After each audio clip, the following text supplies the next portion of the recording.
ജനിപ്പിച്ചിട്ട് കാട്ടിലെറിഞ്ഞവനാ. എന്നെ കൊല്ലാൻ നോക്കിയ അമ്മയ്ക്കൊപ്പം നിന്ന ആള്.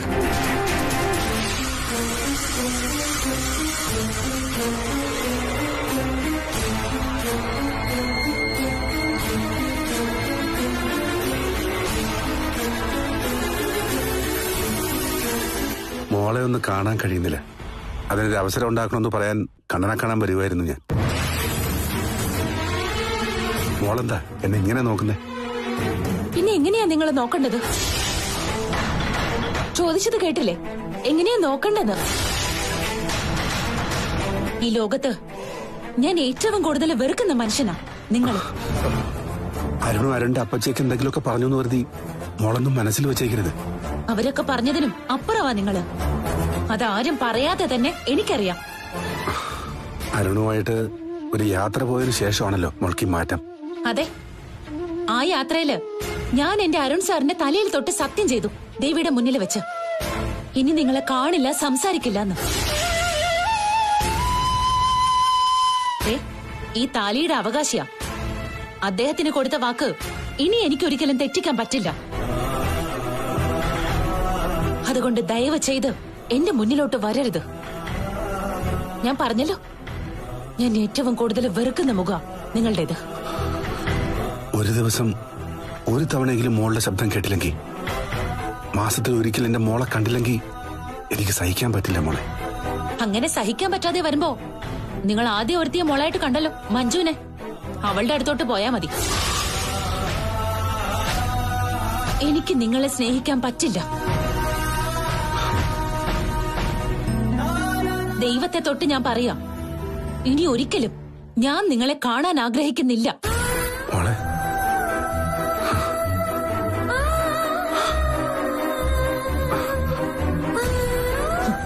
എന്റെ മുന്നിൽ നിന്ന് കള്ളക്കണ്ണീർ ഒഴുക്കണ്ട. നിങ്ങൾ ഏത് തരക്കാരനാണെന്ന് എനിക്ക് മനസ്സിലായി. നിങ്ങളെ കാണാൻ വരുന്ന എല്ലാ പെൺകുട്ടികൾക്കും നിങ്ങൾ ആശ്വാസം കൊടുക്കാറുണ്ട്. കുട്ടികളില്ലാത്ത ദമ്പതികൾക്ക് അതിനുള്ള ഭാഗ്യം കൊടുക്കാറുണ്ട്. എന്നിട്ടും നിങ്ങളുടെ വിവാഹശേഷം നിങ്ങൾക്കൊരു കുട്ടി ജനിക്കാത്തത് നിങ്ങൾ അത്രയ്ക്കും കൊള്ളരുതാത്തവനായതുകൊണ്ടാ. ചതിയും വഞ്ചനയും നിങ്ങൾ കൂടെ കൊണ്ടു നടക്കുന്നുണ്ടാ.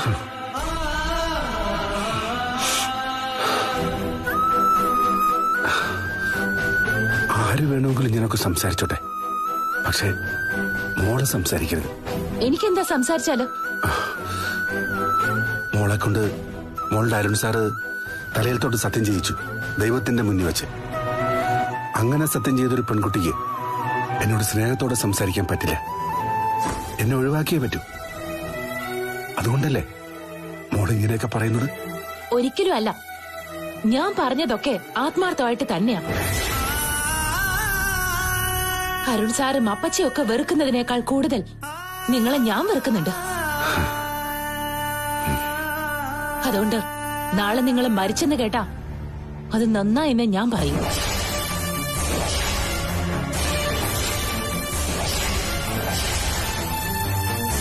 മരിച്ചു കിടക്കുന്ന നിങ്ങളുടെ ശരീരം പോലും കാണാൻ എനിക്ക് താല്പര്യമില്ല.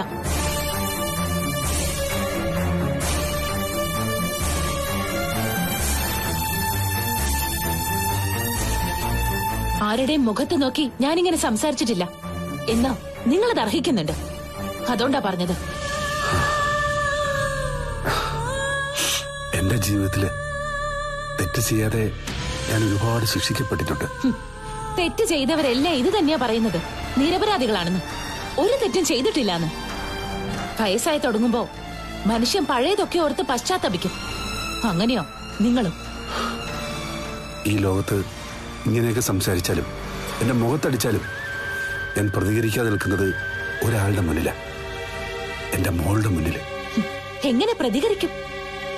അതിനുള്ള യോഗ്യത നിങ്ങൾക്കുണ്ടോ? ജീവിതത്തിൽ ആരെയും സ്നേഹിക്കാത്ത ഒരാള്, സത്യം പറയാലോ. നിങ്ങളുടെ ഭാര്യ നിങ്ങളെ സംശയിക്കുന്നുണ്ടെങ്കിൽ അതിന് വ്യക്തമായിട്ടുള്ള കാരണമുണ്ട്. അവരൊരു പാവം സ്ത്രീയായിരിക്കും. നിങ്ങളെപ്പോലെ ഒരാൾക്കൊപ്പം ഇത്രയും കാലം അവർ പിടിച്ചു നിന്നല്ലോ. അത് തന്നെ അവരുടെ നല്ല മനസ്സ്. എനിക്കൊന്നും അറിയില്ല. ഞാൻ പറഞ്ഞില്ലേ, അവർ രണ്ടാളും യാത്ര പോയതിനു ശേഷം കാർത്തൂന് നല്ല മാറ്റമുണ്ട്. ദൈവങ്ങളുടെ മുമ്പ് വെച്ച് അരുണ് സത്യം ചെയ്തു കൊടുത്തു കാർത്തു. ഇനി നിങ്ങളെ കാണില്ലെന്ന്. സ്വന്തം ഭർത്താവിന് അങ്ങനെ ഒരു സത്യം ചെയ്തു കൊടുത്തിട്ട് പിന്നെ നിങ്ങളെ കാണുമ്പോ തിരിഞ്ഞൊന്നും സംസാരിക്കുന്നത് തെറ്റല്ലേ? ആയിക്കോട്ടെ, അതിനിങ്ങനെയൊക്കെ പറയണോ? ഈ ലോകത്ത് എന്റെ മോള് വെറുക്കുന്ന ഏറ്റവും വലിയ ദുഷ്ടനായ മനുഷ്യൻ ഞാനാണെന്ന് അവള് പറഞ്ഞു. ഇനി ഞാനാണ് മോളുടെ അച്ഛനെന്നെങ്ങനെ അവൾ അറിഞ്ഞോ? അത് തന്നെയല്ലേ ഇപ്പൊ എല്ലാ കുടുംബത്തിലും ചർച്ച. അതുകൊണ്ട് ഇപ്പൊ മോൾ അറിഞ്ഞെങ്കിലും അത്ഭുതപ്പെടാനൊന്നുമില്ല. എന്തായാലും അറിഞ്ഞതായിട്ട് എന്റെ പക്കൽ തെളിവുകളൊന്നുമില്ല. കണ്ണന്റെ വീട്ടിൽ നിന്നാണല്ലോ മോള് വന്നത്. അവിടെ വന്നിട്ട് മോൾ എന്താ പറഞ്ഞത്? അവിടെ മോള് വന്നില്ല. വന്നില്ലേ? പിന്നെ എവിടെ പോയിട്ടാ വന്നത്? നിങ്ങളുടെ വീട്ടിലേക്കുള്ള റോഡിൽ വെച്ചാ ഞാൻ അവളെ കണ്ടത്. അവിടെ വന്നില്ലെങ്കിൽ പിന്നെ എവിടെ പോയതാ? ഞങ്ങളുടെ തറവാട്ടിലൊരു ക്ഷേത്രമുണ്ട്. ഇടയ്ക്കിടയ്ക്ക് മോൾ അവിടെ വന്ന് തൊഴാറുണ്ട്. എങ്കിലും അവിടെ വന്നു കഴിഞ്ഞാൽ വീട്ടിൽ കയറാതെ മോള് പോവില്ല. ഇനി മോളെ കണ്ടാലേ എന്താ സംഭവിച്ചെന്ന് അറിയാൻ പറ്റും. എത്രയും പെട്ടെന്ന് കണ്ണൻ മോളെ ഒന്ന് കാണണം. എന്താ സംഭവിച്ചെന്ന് എന്നെ ഒന്ന് അറിയിക്കണം. അല്ലെങ്കിൽ എനിക്കൊരു സമാധാനവും കിട്ടില്ല കണ്ണ. ഡോക്ടറുടെ മാത്രമല്ല, എല്ലാവരുടെയും സമാധാനം പോയി. അറിയാത്തവരൊക്കെ ഈ സംഭവം അറിഞ്ഞോണ്ടിരിക്കുക. എന്റെ അമ്മ അറിഞ്ഞു കാർത്തു നിങ്ങളുടെയും ദേവതന്നയുടെയും മോളാണെന്ന്. ഉള്ളത് പറയാലോ ഡോക്ടറെ. ഇനി കാർത്തു മാത്രമേ അറിയാനുണ്ടായിരുന്നുള്ളൂ. ഇനി നിങ്ങൾ പറഞ്ഞതുപോലെ മോളും അറിഞ്ഞൊന്നും അറിയില്ല. അങ്ങനെ സ്വന്തം അച്ഛനെയും അമ്മയും മോള് തിരിച്ചറിഞ്ഞ വെറുക്കുമെന്ന് ഞാൻ നേരത്തെ പറഞ്ഞതല്ലേ. നിങ്ങൾ രണ്ടാളും മോളെ കാട്ടിലെറിഞ്ഞ അച്ഛനും അമ്മയാ. അങ്ങനെയാ മോള് ചിന്തിക്കുന്നേ.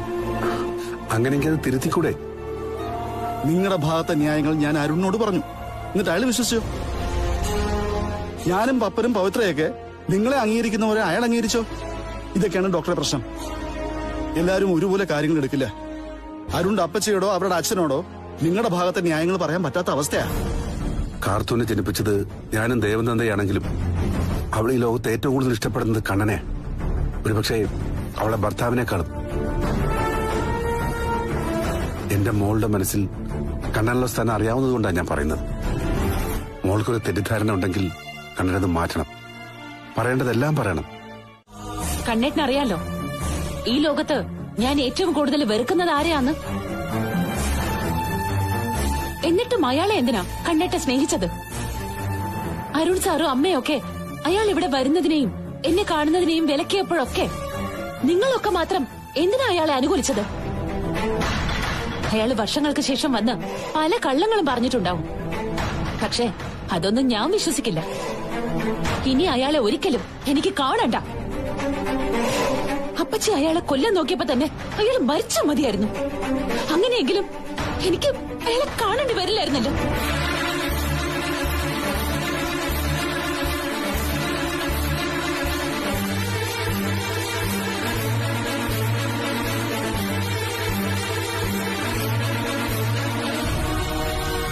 നമ്മൾ സംശയിച്ചൊക്കെ ശരിയായിരുന്നു അമ്മ. അയാൾ അയാളുടെ അച്ഛനെ തിരിച്ചറിഞ്ഞിട്ടാ വന്നത്. ആ പറഞ്ഞൊക്കെ കണ്ണേട്ടൻ കേട്ടല്ലോ. ഇനി വെറുതെ ജീവനെ ന്യായീകരിക്കാൻ ശ്രമിക്കരുത്. എന്ത് ചെയ്യണമെന്ന് എനിക്ക് അറിയില്ല അരുണേ. എന്താ അറിയാത്തത്? കണ്ണൻ ഇനി ഒന്നും ചെയ്യണ്ട. കാര്യങ്ങള് പരിധി വിട്ടു പോയോ മോനെ? അച്ഛനും മോള് തിരിച്ചറിഞ്ഞെങ്കിൽ അവനെ ഒരു മകളുടെ സ്നേഹം കാർത്തു കൊടുക്കൂല്ലോ. അവിടെയാണ് അപ്പച്ചിക്ക് തെറ്റിയത്. അയാൾ അച്ഛനാണെന്ന് തിരിച്ചറിഞ്ഞപ്പോഴേ കാർത്തൂന്റെ ഭാവം മാറി. ഇതുവരെ കാണാത്ത എന്റെ ഭാര്യയെ എനിക്ക് കാണാൻ കഴിഞ്ഞു. അയാളോട് ഇപ്പൊ തീരാത്ത വെറുപ്പാ കാർത്തൂന്. അതെന്താ അങ്ങനെ?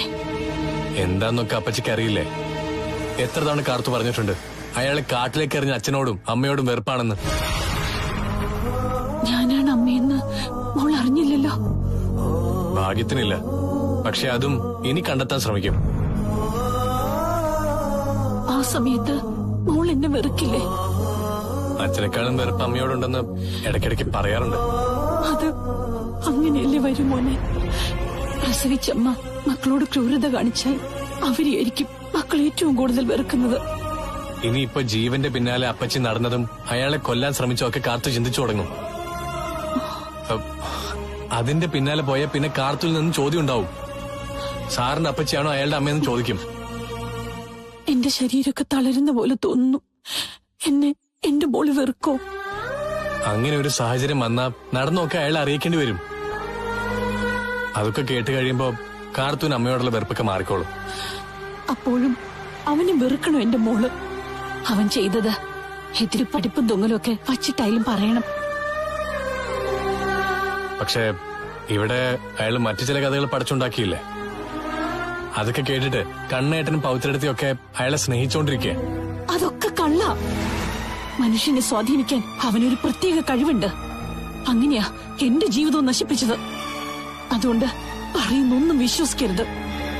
ആരെന്ത് പറഞ്ഞാലും ഞാൻ ഒന്നും വിശ്വസിക്കില്ല അപ്പച്ചി. എന്റെ അപ്പച്ചിയും മുത്തച്ഛനെയും കരയിച്ചവൻ എന്റെയും ശത്രുവാ. അതെന്നും അങ്ങനെ തന്നെയായിരിക്കും. അതും മാത്രമല്ലല്ലോ, ആ സംഭവത്തിന്റെ പേരിലല്ലേ ഓന്റെ അച്ഛന്റെ ഹൃദയം നിന്ന് പോയത്. ശരിക്കും പറഞ്ഞ നിങ്ങളുടെ അച്ഛനെ കൊന്നവനാ ജീവൻ. അതും എന്റെ മനസ്സിലുണ്ട്. അതുകൊണ്ട് ആരെന്ത് പറഞ്ഞാലും ശരി, അയാളുടെ നാശം മാത്രം ഞാൻ മുന്നിൽ കാണും. അത് അപ്പച്ചിക്ക് വിശ്വസിക്കാം. ഇനിയിപ്പോ ജീവൻ അയാൾ തിരിച്ചറിഞ്ഞതൊരു ഭാരമായിട്ട് കരുതണ്ട അപ്പച്ചി. അതേപ്പറ്റി ഒരുപാട് ചിന്തിക്കുകയും ചെയ്യണ്ട. കാർത്തു ആകെ ചൂടില്ല. ഞാൻ അയാളെ സമാധാനിപ്പിച്ചോളാം. അച്ഛനെ വെറുക്കുന്ന മകളെ കൊണ്ട് അയാളെ കൂടുതൽ വെറുപ്പിച്ചോളാം.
എന്തിനാ വന്നത്? കുറെ ആയില്ലേ ഞങ്ങൾ വന്നിട്ട്. ഞങ്ങൾക്കിനെ ട്രീറ്റ്മെന്റ് തുടരണമെന്നുണ്ട് ഡോക്ടർ. ജീവിച്ചിരിക്കുന്നവരെ കൊല്ലണമെന്ന് ആഗ്രഹിക്കുന്നവരാ നിങ്ങൾ. അങ്ങനെയുള്ളവർക്ക് ഒരു കുഞ്ഞ് ജനിക്കണോ? ദേഷ്യം തോന്നിയ ആ കുഞ്ഞിനെ കൊല്ലില്ലാന്ന് എന്താ ഉറപ്പ്? മറ്റുള്ളവർ പറയുന്നത് കേട്ട് ഡോക്ടർ ഞങ്ങളെ വെറുക്കരുത്. എനിക്കിപ്പോ എല്ലാവരോടും വെറുപ്പാ. കാരണം എന്നെ സ്നേഹിക്കുന്നവര്, ഞാൻ സ്നേഹിക്കണമെന്ന് ആഗ്രഹിക്കുന്നവർ എന്നോട് കരുണ കാട്ടുന്നില്ല. ആരെയാ ഡോക്ടർ ഉദ്ദേശിക്കുന്നേ? ആരെങ്കിലും ആയിക്കോട്ടെ, എന്റെ മനസ്സിപ്പോ ശാന്തമല്ല. എനിക്കാരും ട്രീറ്റ് ചെയ്യാനുള്ള മൂടുമില്ല.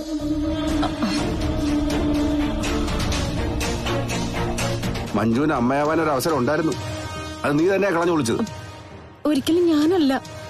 ഞങ്ങളുടെയൊക്കെ ജീവിതത്തിലേക്ക് അപ്രതീക്ഷിതമായിട്ട് കടന്നു വന്ന ഒരുത്തിയ എല്ലാം തകർത്തത്. നിർത്ത. കാർത്തു എന്ന പാവം പെൺകുട്ടിയെ കുറിച്ച് സംസാരിക്കാനുള്ള അറിവ് നിങ്ങൾക്കാർക്കും ഇല്ല. എന്റെ മുഖത്ത് എന്തും പറയാം നിങ്ങൾക്ക്. പക്ഷേ കാർത്തുവിനെ കുറിച്ച് പറഞ്ഞ ചിലപ്പോ അടിയും കൊണ്ട് പോകേണ്ടി വരും രണ്ടിനും. അവള് മന്ത്രവാദത്തിന്റെ ആളാന്നറിയാം. ഡോക്ടറെ അവൾ കെണിപ്പെടുത്തിയോ? അനന്തു, വില വിളിച്ചോണ്ട് പോ. നിനക്ക് മാത്രമേ ഇങ്ങനെ എടുത്ത് സഹിക്കാൻ പറ്റൂ. ഒരു സമയത്ത് ഡോക്ടർക്ക് മകളെ പോലെ ആയിരുന്നു മഞ്ജു. അത് എനിക്ക് പറ്റിയ അബദ്ധം. അന്ന് ഞാൻ കാർത്തുവിനെ വെറുത്തിരുന്നു. നിങ്ങളൊക്കെ പറഞ്ഞു കേട്ടിട്ട്. പിന്നെയാ ആ കുട്ടിയുടെ മഹത്വം എനിക്ക് മനസ്സിലായത്. ആരാണ് മാളു? നിന്റെ ആരാ മാളു? അനിയത്തിയല്ലേ? ആ കുട്ടിയുടെ ജീവന് കരള് പകുതി കൊടുത്തിട്ടാ കാർത്തു നിലനിർത്തിയത്. അങ്ങനെയുള്ളൊരു പെൺകുട്ടിയാ നിങ്ങളൊക്കെ വെറുക്കുന്നത്.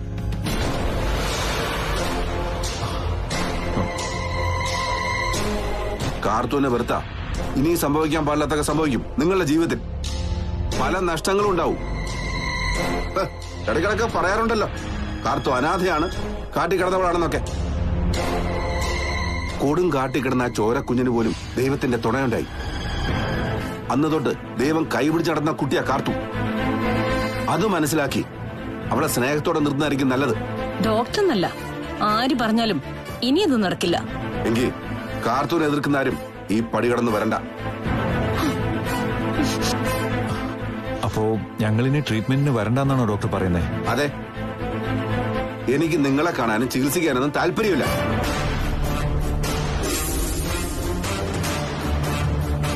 അമ്മയവൻ അർഹതയുള്ളവർക്ക് കുഞ്ഞ് ജനിച്ചാ പോരെ. ആനന്ദേട്ടാ, ഞങ്ങളെ ഡോക്ടർ വെറുത്താലും ഞങ്ങൾ തിരിച്ചു വെറുക്കില്ല.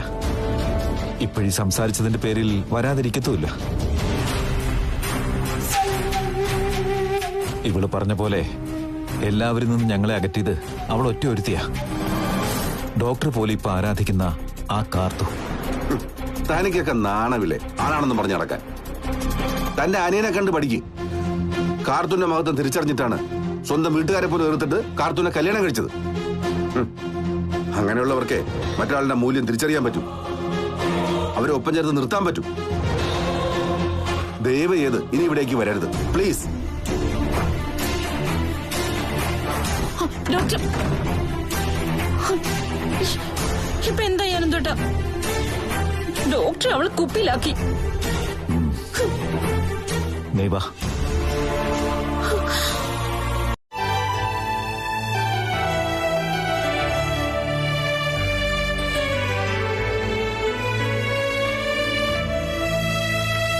ഉണ്ണിയേട്ടാ,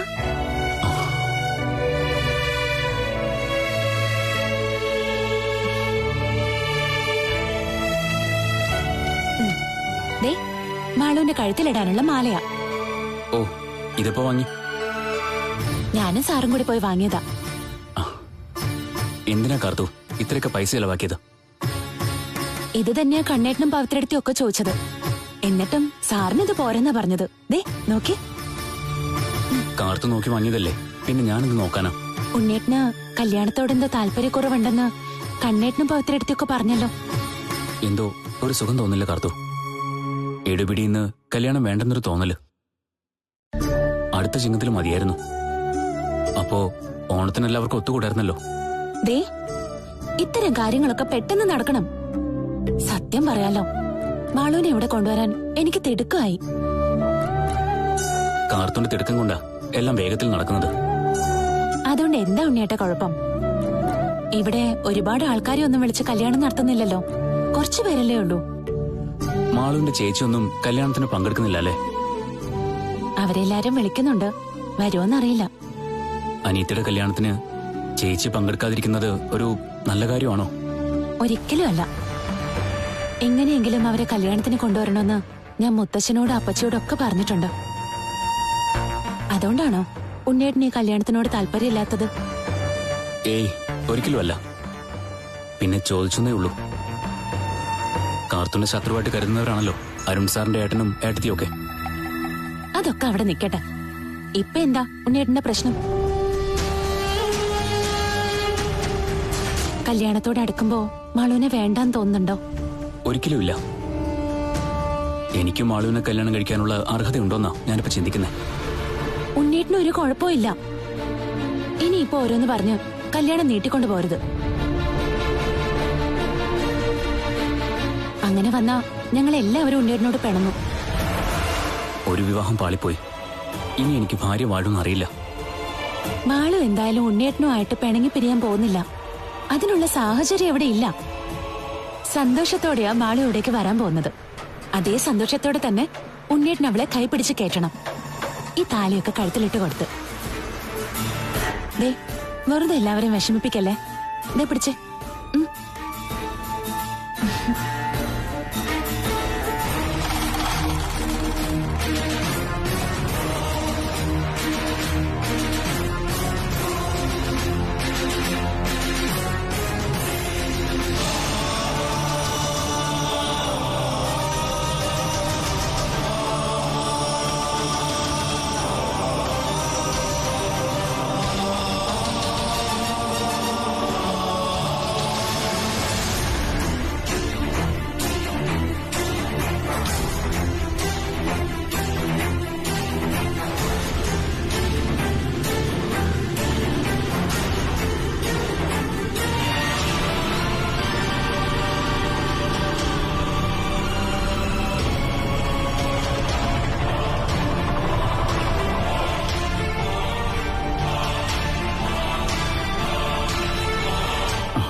ദീപ, നിന്റെ പറമ്പിലൊരു ആൾക്കൂട്ടം കണ്ട ഞാൻ അങ്ങോട്ട് ചെന്നത്. അവിടെ മുഖം തിരിച്ചറിയാൻ പറ്റാത്ത രീതിയിൽ ഒരു ശരീരം കണ്ടു. അത് കരുടനാണോന്ന് എന്റെ സംശയം. സംശയിക്കണ്ട. അത് കരുണം തന്നെ.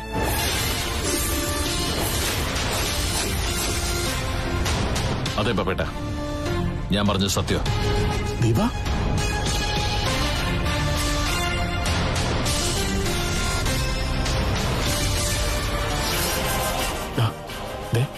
വിജിത വരുന്നുണ്ട്.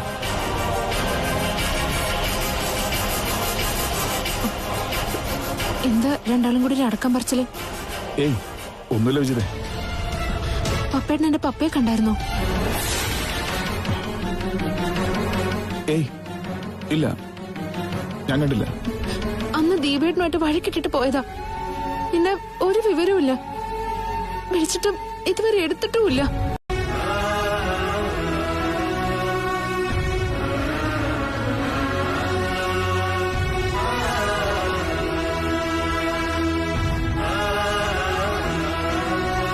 എന്തായി വിജിതേ?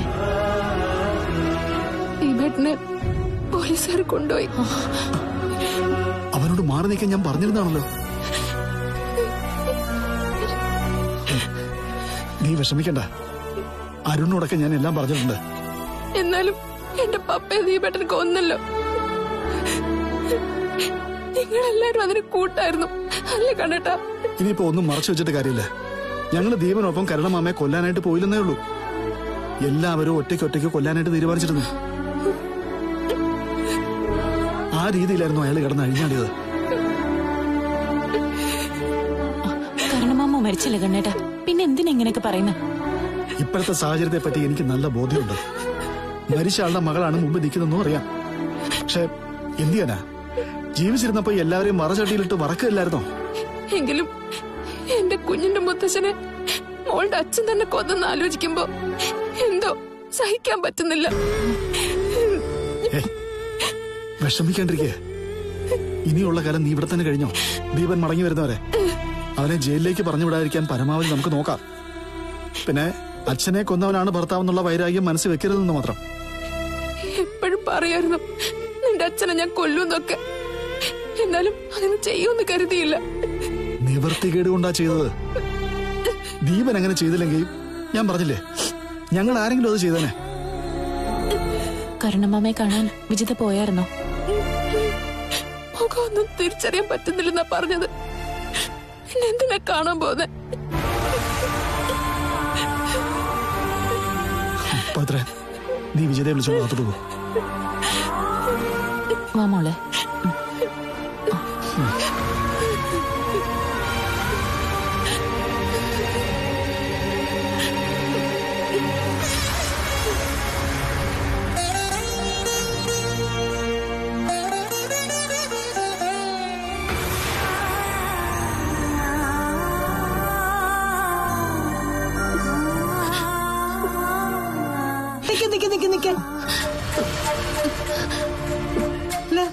നീ എന്തിനാ ഇങ്ങോട്ട് വന്നേ? ചോദിച്ച കേട്ടില്ലേ എന്തിനാ ഇങ്ങോട്ട് വന്നേന്ന്? ദീപേട്ടനെ പോലീസുകാർ കൊണ്ടുപോയി. നിന്റെ കൂടെയല്ലേ ജീവിക്കുന്നേ, അപ്പൊ പിന്നെ കാലം കൊണ്ടുപോകാതിരുന്നത് ഭാഗ്യം. എന്തിനമ്മ ഇങ്ങനെയൊക്കെ പറയുന്നേ? ഇവള് കൊച്ചിനെ എടുത്തോണ്ട് വന്നിരിക്കുന്നോടാ. ഇങ്ങോട്ട് വരാൻ ഇവളോട് ആര് പറഞ്ഞോ എന്തോ? അമ്മേ, കണ്ണേട്ടനെ പറഞ്ഞത് ഇവളോട് കുഞ്ഞുമായിട്ട് ഇവിടെ താമസിച്ചോളെ. അവന് വട്ടാ. ഇവളുടെ മുഖം കണ്ടിട്ടേ എല്ലാവരും ഇവിടെ മുടിഞ്ഞോണ്ടിരിക്കുക. ദേ ഇപ്പൊ അച്ഛനെ കൊന്നിരിക്കുന്നത് സ്വന്തം ഭർത്താവാ. പോട്ടെ അമ്മേ, ആരും ഇല്ലാത്തതല്ലേ, ഇവിടെ കഴിഞ്ഞോട്ടെ. കഴിയുന്നത് കൊണ്ട് കുഴപ്പമില്ല മോനെ. പക്ഷേ ഇവളെവിടെ നിന്നാ ഇവിടെയുള്ളവര് പുറത്തു പോകേണ്ടി വരും. അങ്ങനെ ഒരു ജാതകക്കാരിയാ ഇവള്. ഒരു സമയത്ത് അമ്മ കാർത്തൂന് ഇതുപോലൊക്കെ പറഞ്ഞിട്ടുള്ളതാ. ഒരാളുടെ തകർച്ചയിൽ കൂടെ നിൽക്കണമെന്നാ കണ്ണേട്ടൻ എപ്പോഴും പറയാറ്. എന്നാ പിന്നെ നിന്നോ. അവൻ കുത്തുമാള എടുത്തു കഴിയുമ്പോ പറഞ്ഞോളും ഈ പൂതിനോട് പുറത്തു പൊക്കോളെ.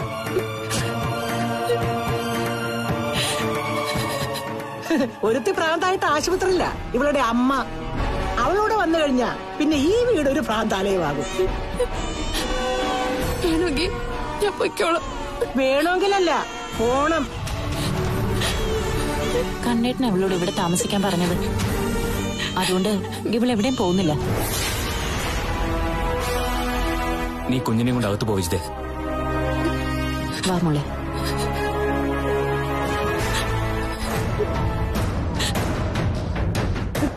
എടാ മോനെ, ഒരിക്കലും ഇവള് നിന്റെ ഭാര്യയായിരുന്നു. അന്ന് നിനക്കെന്താ സംഭവിച്ചേ? നീ ജയിലിൽ പോയി. എടാ, കാട്ടാളത്തിയുടെ മനസ്സുമായിട്ട് നടക്കുന്ന ഇവളെയൊന്നും വീട്ടിനകത്ത് കയറ്റാൻ കൊള്ളത്തില്ല. എന്തൊക്കെ പറഞ്ഞാലും നമ്മൾ ദീപിനെ പറ്റി ഓർക്കണ്ടേ അമ്മേ? എടാ, അവൻ ജയിലിൽ പോയത് ഇവളുടെ ഭാഗ്യം. അല്ലെങ്കിൽ അവൻ അച്ഛനെ മാത്രമല്ല മോളെയും കൊന്നേനെ. എടാ, പിശാചിന്റെ കൂടെ എത്ര നാള് ജീവിക്കാൻ പറ്റും? അവളുടെ അച്ഛൻ കൊല്ലപ്പെട്ടു, ഭർത്താവ് ജയിലിലുവാ. ഈ സമയത്ത് ദയവ് ചെയ്ത് അമ്മ അവളെ വിഷമിപ്പിക്കരുത്. അമ്മയോട് ആ കരുണൻ ഫോണിൽ വിളിച്ച് അനാവശ്യങ്ങളൊക്കെ പറഞ്ഞപ്പോ അമ്മ ദീപേട്ടനെയും ഡോക്ടർ ജീവനെയും ഒക്കെ തെറ്റിദ്ധരിച്ചിരുന്നു. ദീപനെ പറ്റി എനിക്കറിയില്ല, പക്ഷേ അവന്റെ ഏട്ടൻ ഫ്രോഡാണ്. അതുകൊണ്ടാ അവന്റെ അനിയനെ ഞാൻ വെറുത്തുപോയത്. എങ്കിലും കരുണന്റെ മരണത്തോടെ ഏറ്റവും കൂടുതൽ ആശ്വാസം കിട്ടിയത് അമ്മയ്ക്കാന്നാ എന്റെ വിശ്വാസം. ആ നിലയ്ക്ക് അമ്മയെ കൊണ്ട് ചെയ്യാൻ കഴിയുന്ന സഹായങ്ങളൊക്കെ ദീപേട്ടന് ചെയ്തു കൊടുക്കണം. കൊലയാളി ദീപേട്ടനാണെങ്കിൽ അരുണേട്ടനും കണ്ണേട്ടനും അറിഞ്ഞുകൊണ്ടായിരിക്കും അയാൾ ആ കൃത്യം ചെയ്തത്. അവർക്കാർക്കും ഒന്നും അറിയില്ലെന്നല്ലേ പറയുന്നത്? അത് വെറും പറച്ചിലായിട്ട് എനിക്ക് തോന്നിയിട്ടുള്ളൂ. അന്നത്തെ ദിവസം അയാൾ എന്തൊക്കെയോ തീരുമാനിച്ചുറപ്പിച്ചിട്ടാ ഇവിടേക്ക് വരുന്നു വിളിച്ചു പറഞ്ഞത്. അതിൽ അമ്മയ്ക്കും മുത്തശ്ശനും ഒക്കെ നല്ല ടെൻഷനും ഉണ്ടായിരുന്നു. അതിനേക്കാളും ആയിരുന്നു അരുണേട്ടനും കണ്ണേട്ടനും ഒക്കെ. ഇടയ്ക്കിടയ്ക്ക് അരുണേട്ടൻ എന്നെ വിളിച്ചിട്ട് കരുണൻ അവിടെ എത്തിയോന്നൊക്കെ ചോദിച്ചു. അതുകൊണ്ട് ഇനി അന്വേഷണം കൂടുതൽ വിപുലമാക്കിയ ആരായിരിക്കും പ്രതിയാകപ്പെടുക എന്ന് പറയാൻ പറ്റില്ലമ്മേ. കരുണനെ കൊന്നത് ദീപനായതുകൊണ്ടാ ഞാൻ അതിലേക്ക് കൂടുതൽ ശ്രദ്ധ കൊടുക്കാത്തത്. മറിച്ച് കണ്ണനോ അരുണോ ആയിരുന്നു പ്രതിയെങ്കിൽ ഞാൻ ഏത് വിധേനയും അവരെ രക്ഷിക്കാൻ ശ്രമിച്ചേനെ. ആ കൊലക്കുറ്റം ഞാൻ ഏറ്റെടുത്തേനെ. അവരെ പോലെയാണ് ദീപേട്ടനെന്നും ഇതേ കണ്ണേട്ടനും അരുണേട്ടനും എത്രയോ തവണ നമ്മളോട് പറഞ്ഞിട്ടുണ്ട്. കാർത്തുവെച്ച് അത് തന്നെയല്ലേ പറയുന്നത്? അയാളുടെ ചരിത്രം മുഴുവൻ അവരെല്ലാം നമുക്ക് പറഞ്ഞു മനസ്സിലാക്കി തന്നതല്ലേ. അവിടെയും ഡോക്ടർ ജീവന്റെ അനിയനായി മാത്രമേ അമ്മ അയാളെ കാണുന്നുള്ളൂ. നോക്കുമാളൂ, ഇതിന്റെ പേരിൽ ഇനി ഇവിടെ ഒരു സംസാരം വേണ്ട. ഉടനെ നിന്റെ കല്യാണം നടക്കും. അതേപ്പറ്റി മാത്രം മോള് ചിന്തിച്ചാ മതി. അതിനിടയിൽ കരടായിട്ട് തലവേദനയായിട്ട് ഒരുത്തം വന്നു. അവൻ തീർന്നു. അതിലിനി സമാധാനിക്ക വേണ്ടത്.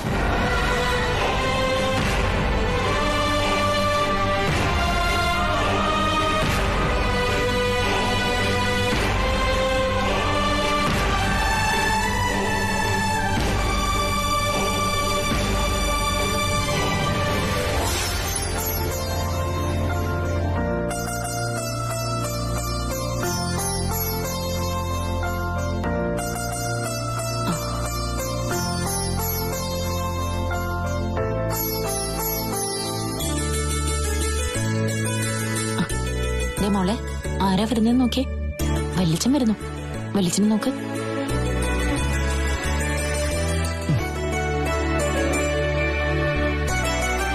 ദീപനെ കണ്ടോ? കണ്ടു. നമ്മളൊക്കെ ഉള്ളപ്പോ കുഞ്ഞിന്റെ കാര്യത്തിലും വിജിതയുടെ കാര്യത്തിലും വിഷമമില്ലെന്ന് അവൻ പറയുന്നത്. വിജിതയെ കൊണ്ട് അമ്മ ഏതു നേരവും ജോലിയൊക്കെ എടുപ്പിക്കാം. അത് വേണ്ടെന്ന് കണ്ണേട്ടനൊന്ന് പറയണം. ആവശ്യത്തിന് ജോലി ചെയ്യട്ടെ എന്ന് കരുതി ഈ വീടും പറമ്പും മുഴുവനും അവളെ കൊണ്ട് തൂക്കാനും തുടയ്ക്കാനൊന്നും വിടരുത്. നിങ്ങൾ രണ്ടാളും സഹകരിച്ച് വേണം എല്ലാം ചെയ്യാൻ. ഞാൻ തന്നെ എല്ലാം ചെയ്തോളാം. ഇങ്ങനൊരവസ്ഥയില് അവളെ വേദനിപ്പിക്കുന്നത് ശരിയല്ല.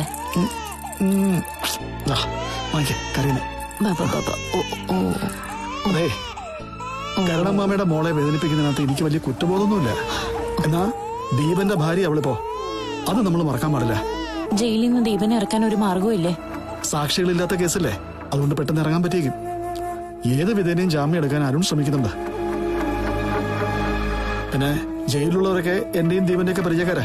അതുകൊണ്ട് അവിടെ വലിയ ബുദ്ധിമുട്ടൊന്നും ഉണ്ടാവില്ല.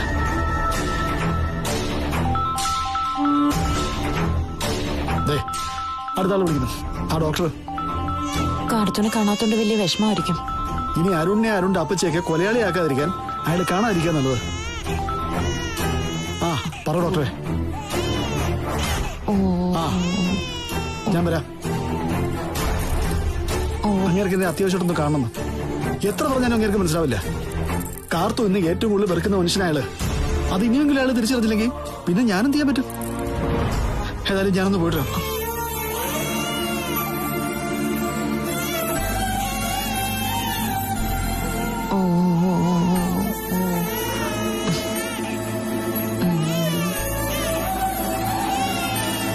കരയാതെ മോളെ. ഓ ഇപ്പോഴെന്തായി? സ്വന്തം അനിയൻ വീണ്ടും ചെയ്യില്ലേ? ഒരുപക്ഷെ എനിക്ക് വരേണ്ട വിധി അവനും വന്നൊന്നും വേണം പറയാൻ. ഞാനും പപ്പനോടെ അന്ന് എന്റെ മാമനെ കൊല്ലാൻ തീരുമാനിച്ചിരുന്ന കയ്യും കാലും തല്ലി ഒടിച്ച് ഏതെങ്കിലും മൂല